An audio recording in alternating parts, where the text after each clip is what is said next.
சிவபெருமான் தன்னுடைய நடமாட்டத்தை நமக்கு உணர்த்துவதற்காக சில அறிகுறிகளை நமக்கு தென்படுத்துவார். அப்படி ஒருவேளை நம் வீட்டுல அந்த ஈசனுடைய நடமாட்டம் இருந்துச்சு அப்படின்னா சிவபெருமானாகவே நமக்கு உணர்த்தக்கூடிய மிக முக்கியமான 5 அறிகுறிகளை பற்றிதான் இன்னைக்கு நாம இந்த பதிவின் மூலமா தெரிஞ்சுக்க போறோம்.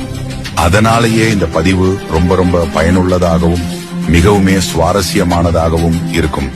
அதனால நிச்சயமாக சிவபக்தர்கள் அனைவரும் இந்த பதிவை ஸ்கிப் பண்ணாம கடைசி வரைக்கும் முழுமையாக பாருங்க.